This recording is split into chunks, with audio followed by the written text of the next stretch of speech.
Tell me, are you a religious person? Surely, if you are even a little bit interested in Christianity, you know that there are canonical Gospels such as Matthew, Mark, Luke, John, but you probably did not realize that in addition to these Gospels, there are findings of other Gospels that can give a sensational understanding of religion, the relationship between God, man, and the universe. One of these is the Gospel of Judas, but it is, for some reason, carefully hidden. I will explain. It was the year 1970 in Egypt. During the reign of Anwar Sadat, near the city of Nag Hammadi, local peasants accidentally stumbled upon a clay jug containing a set of ancient manuscripts in the Coptic language. These manuscripts became known as the Nag Hammadi library and included many apocryphal and Gnostic texts, including the Gospel of Judas. However, immediately after discovery, most of these manuscripts were sold on the antiques black market. Don't forget to subscribe. There's a lot of interesting stuff here. It was only in the 1970s that some of them were purchased by museums and researchers.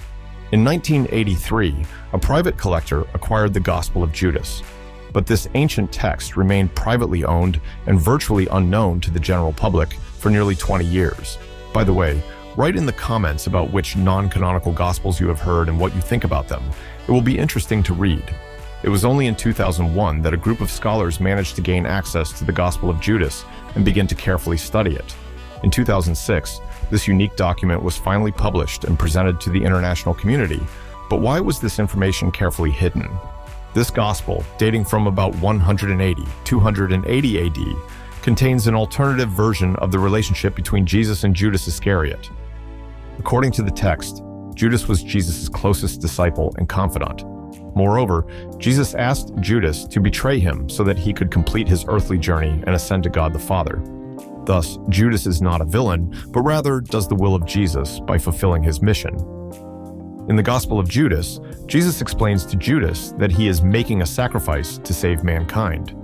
This idea directly contradicts the canonical version, where Judas betrays Jesus for 30 pieces of silver.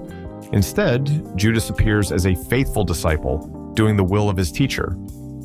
One of the key points of the Gospel of Judas is its cosmology, which differs significantly from traditional Christian teaching. According to the text, there are 3 levels of existence: the earthly world, the heavenly world, the kingdom of God the Father, and the intermediate world, ruled by false gods. Jesus reveals to Judas the secrets of this intermediate world called Adam. Jesus says to Judas, "You will offer the sacrifice of the man who clothes me." This is a hint that Judas must betray Jesus so that he can ascend to the true God. Thus, Judas appears not as a traitor, but as an executor of the divine plan. The gospel ends with Judas separating from the other disciples and leaving to betray Jesus. This completely contradicts the canonical version, where Judas repents and hangs himself after betrayal.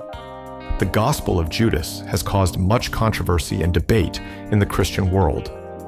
Many theologians believe that this is a heretical text that distorts the teachings of Jesus Christ. Others see it as a valuable source for understanding the early history of Christianity and the various interpretations of the person of Judas. Saint Irenaeus of Lyons, who lived in the 2nd century, wrote, "The Gospel of Judas is completely contrary to what is written in the Holy Scriptures. It is a product of darkness and comes from Satan, not from God." But who knows, maybe they were wrong. And what do you think about this? Write in the comments. Although this gospel is criticized by the canonical church fathers, it remains an important source for understanding the complexity and richness of early Christian thought. But there were also more provocative gospels, such as the Gospel of Thomas. This is one of the Gnostic texts that were among the early Christian apocryphal writings. It is a collection of sayings of Jesus Christ, many of which differ from the canonical Gospels. The main features of the Gospel of Thomas: it lacks the narrative structure of the canonical Gospels. The text consists of 114 logias, sayings of Jesus. Many sayings have a hidden allegorical meaning and require interpretation. They are aimed at revealing secret Gnostic knowledge. Particular attention is paid to the role of man in achieving salvation through self-knowledge and comprehension of his divine nature. Salvation is interpreted not as atonement for sins, but as the awakening and liberation of a person's spiritual essence. The text lacks accounts of the miracles, suffering, death, and resurrection of Christ, which occupy a central place in the canonical Gospels.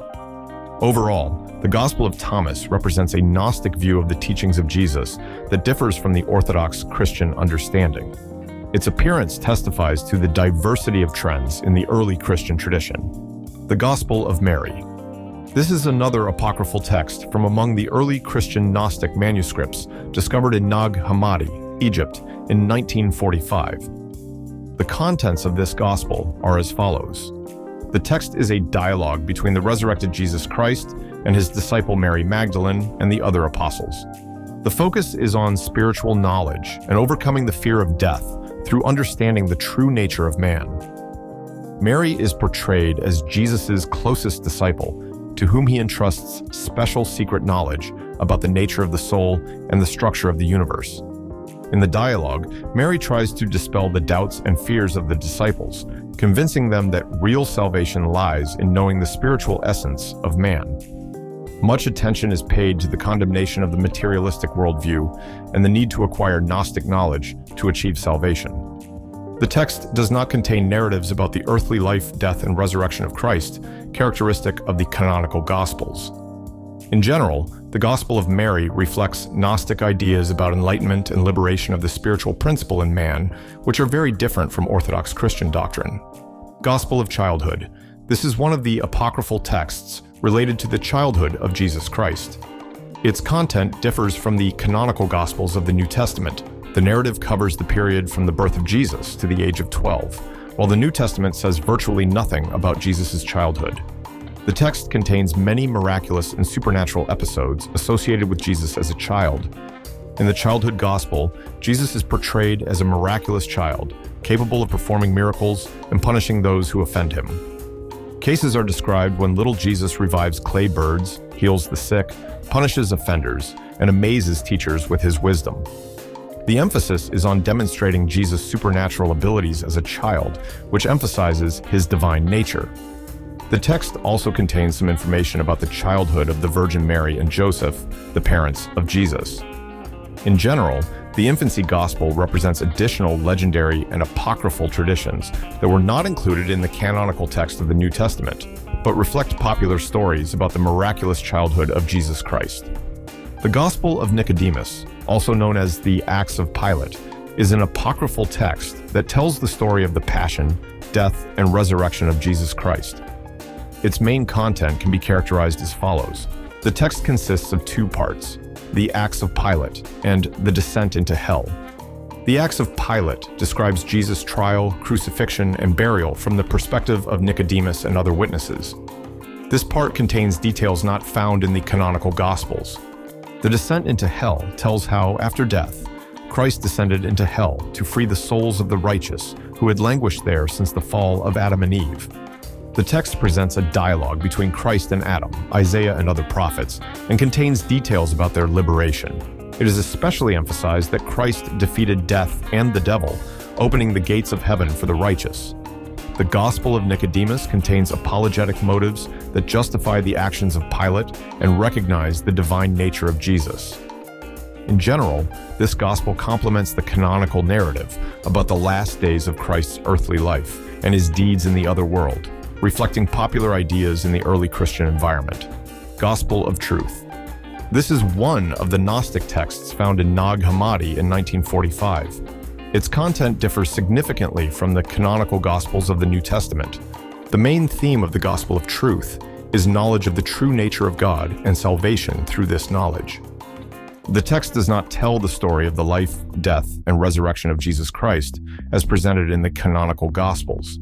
Instead, it focuses on the mystical knowledge of divine reality. The Gospel of Truth describes God not as the personal God of the Old Testament, but as the faceless, formless, unknowable first cause of all things. Central to this is the idea that the human soul was originally part of the divine fullness, but was unknowingly separated from it. Salvation lies in the return of this knowledge.